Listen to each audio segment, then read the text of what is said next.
mbese ntimuzi ko muri ba ambasaderi muhagarariye igihugu cy'ijuru mu isi. Araririmba, umuririmbyi araririmba aravuga ngo muri ba ambasaderi ngo muhagarariye Imana. Abajya bareba abasirikare cyangwa abajya bakoresha biriya bikoresho by'intambara, hari igihe aba ari gitoya mu buryo bufatika ariko iki gisohotsemo kigaragaza imbaraga z'icyari kiri muri cyo. Rero nubwo twebwe turi abantu b'abanyantege nke, ariko niba dufite Imana y'inyabutunzi muri twebwe, ibasha gukora ibiruta cyane ibyo dutekereza.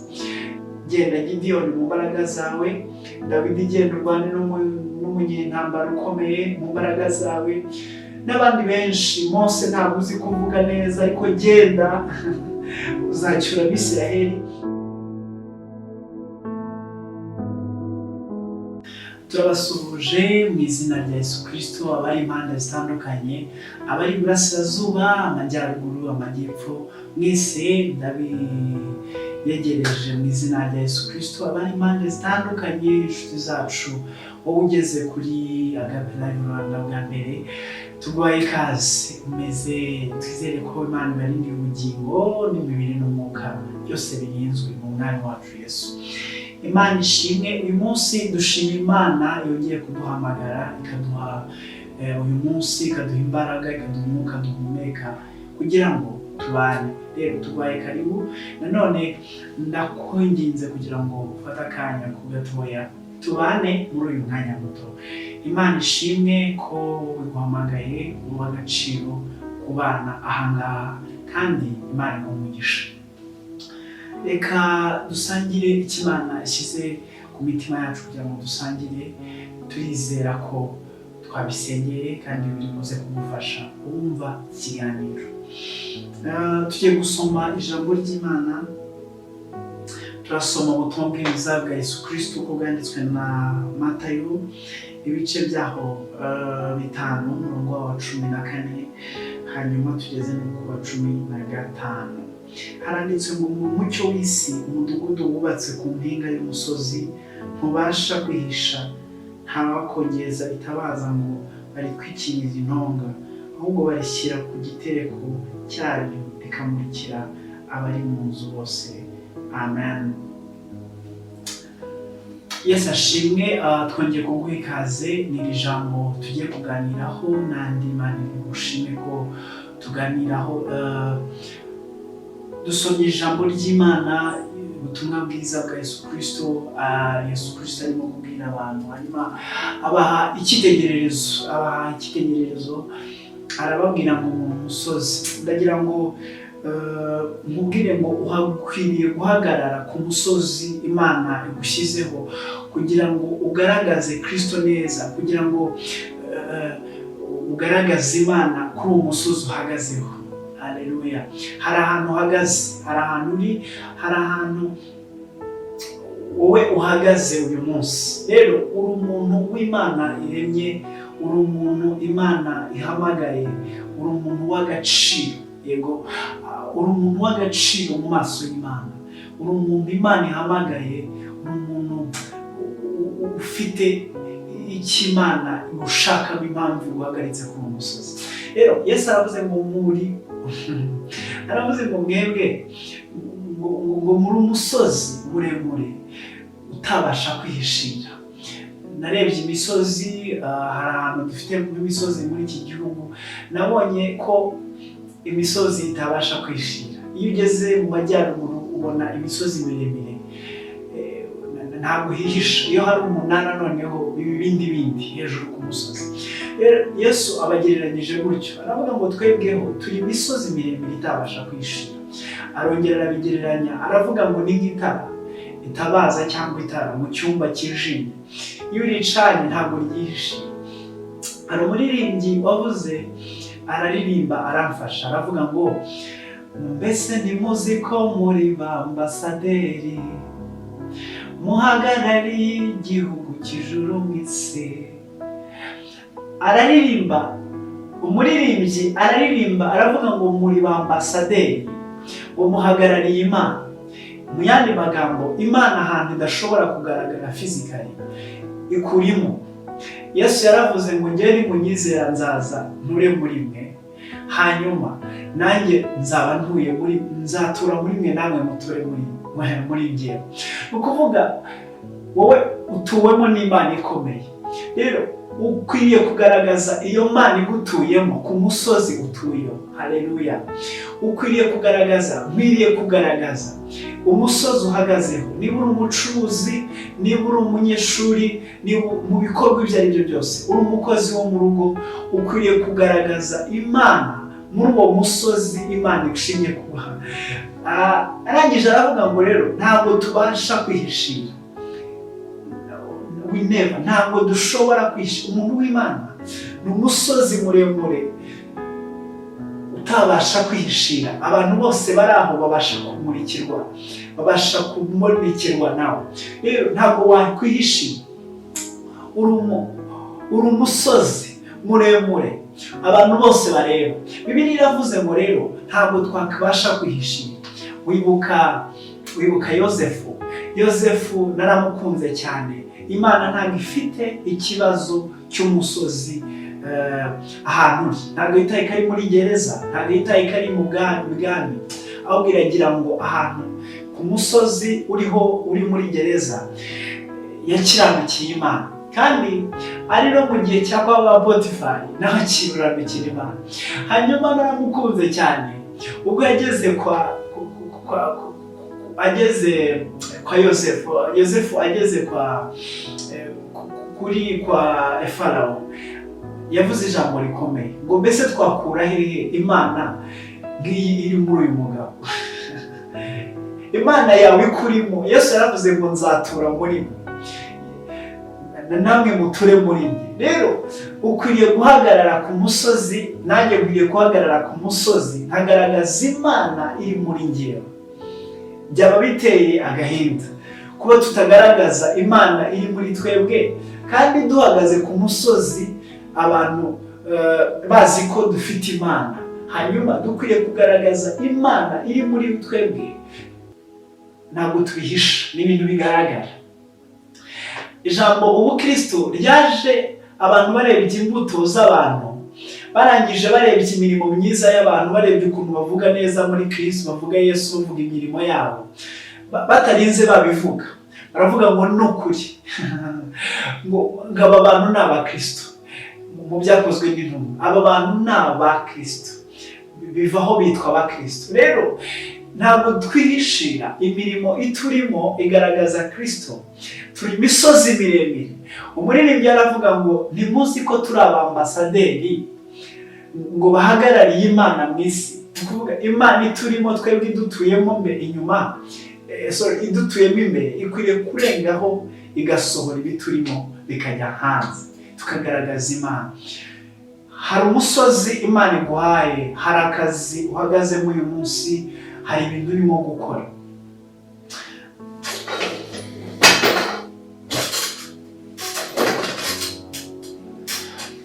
Uyu munsi Imana iragukeneye kugira ngo ugaragaze Imana aho hantu uri.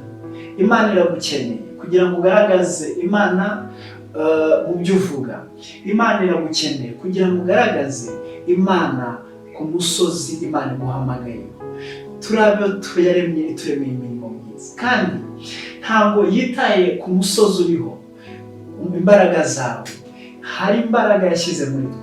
Yabwiye Gideyoni, iramubwira ngo Gideyoni we, mubwira amagambo meza ngo Gideyoni, genda uko imbaraga zawe zingana. Genda uko imbaraga zawe zingana. Gideyoni, genda uko imbaraga zawe zingana. Irangije ireba Dawidi, ntiyareba ko ari umuntu wo muri gereza, ahubwo irebamo Imana. Irebamo ukuntu yahagarariye Imana neza mu ntambwe, imuhesha icyubahiro.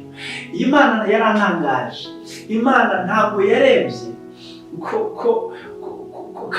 ko mu ntege nke ari uzatabara, azareba afate abantu bafite imbaraga aribo bazatabara igihugu.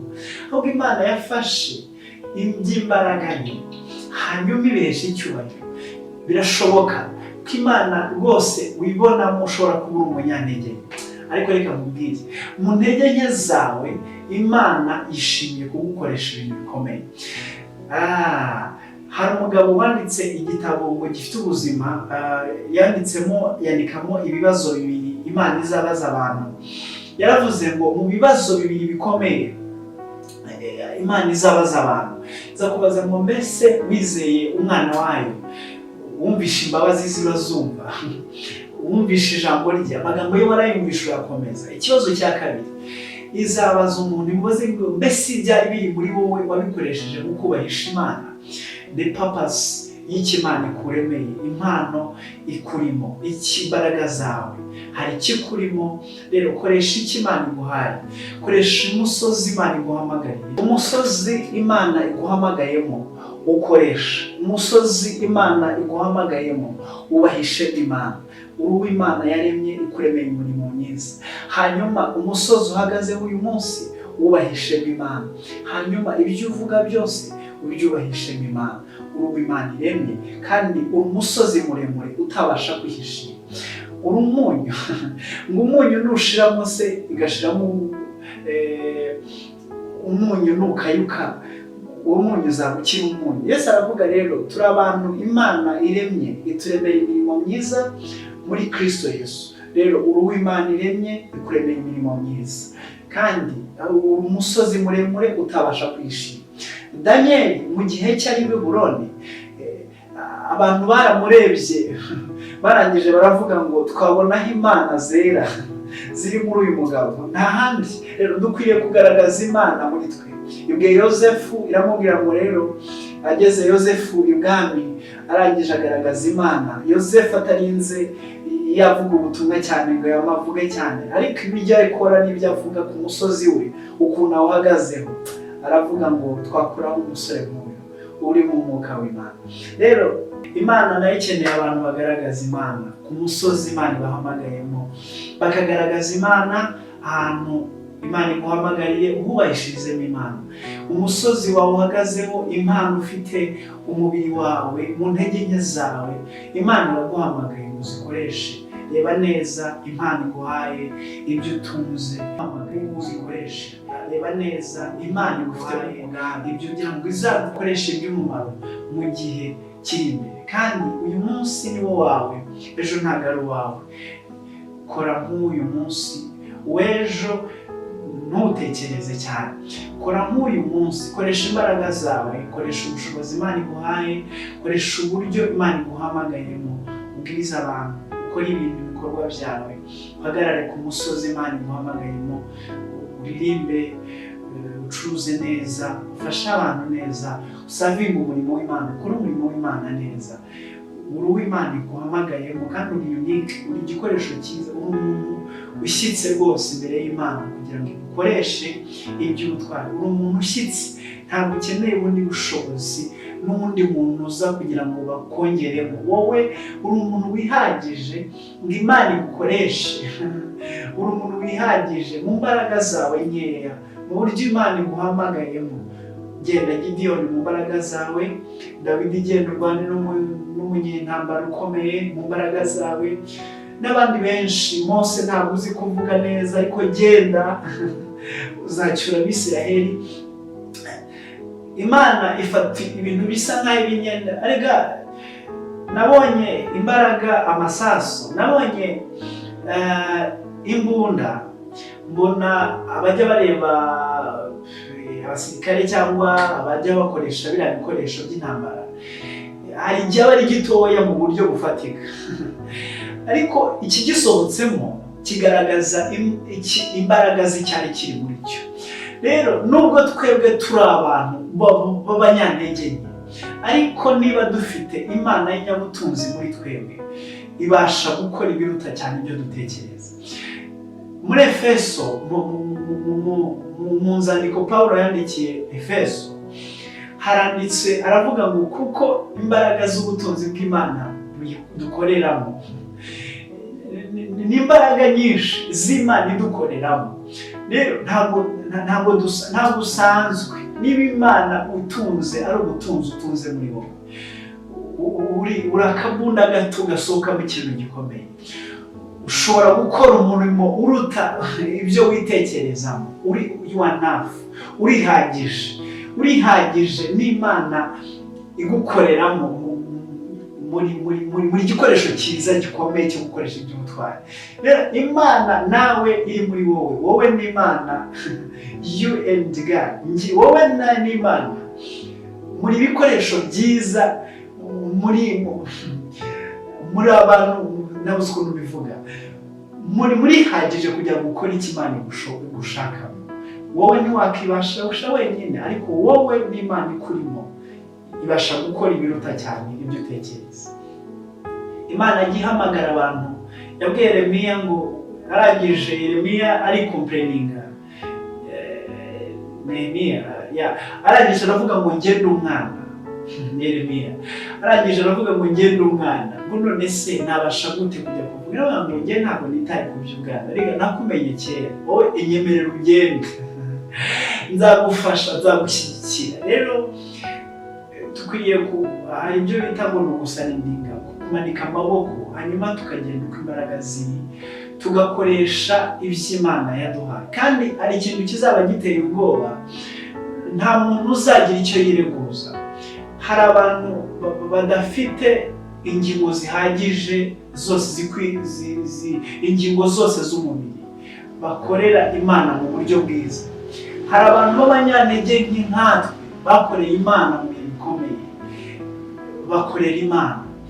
Rero mu Baheburayo haranditse, aravuga ngo ubwo tugoswe n'igicu cy'abahamya benshi, tugoswe n'igicu cy'abantu bakoreye Imana muri iyi nzira. Iki kibuga kirimo abantu bubashye Imana, twabasha kureba abantu bitanze bagakoreshereza Imana mu ntege nke zabo, ariko bakayemerera, bakayubahisha. Mwuka Wera n'umufasha akabana nabo. Ubahisha Imana ute? Yubahishe. Nanjye kukubwira ngo hagarara ku musozi Imana iguhamagayeho. Ntabwo ubasha kwihishira, kandi Imana ibasha kugukoresha iby'umumaro. Ukwiye kuba umunyu ufitiye abawurya, abawumviriza umumaro. Imana ishimwe. Imana iguhe umugisha, wowe wagize umwanya wo kubana nanjye muri uyu mwanya. Mwuka Wera w'Imana abane nawe, imbabazi z'ubuntu bwa Yesu zikomeze zibane nawe. Ninginze Imana kugira ngo igukoreshe iby'umumaro mu gihe cyawe. Ejo sahawe, tomorrow is not yours. Icyakoza watangira uyu munsi, ejo ni ubuntu bw'Imana kwaramuka. Ariko uyu munsi ubasha, you have, ufite uburyo bwo gukora icyo Imana igushaka. Imana iguhe umugisha, uri uw'umumaro, uri uwo wakoresha imbaraga zawe kugira ngo ubashe kubahisha Imana. Imana iguhe umugisha. Wakoze kubana nanjye, Imana iguhe umugisha kubw'uyu mwanya. Bana natwe, kora subscribe na comment ya like, tujye tubana mu biganiro bindi kugira ngo dukomeze tuganire ibyo Imana ishyize ku mutima wacu, bisangiza abandi kugira ngo bumve ubutumwa bwiza. Imana iguhe umugisha kwabanye natwe mu kiganiro. Amen. Kadusengane.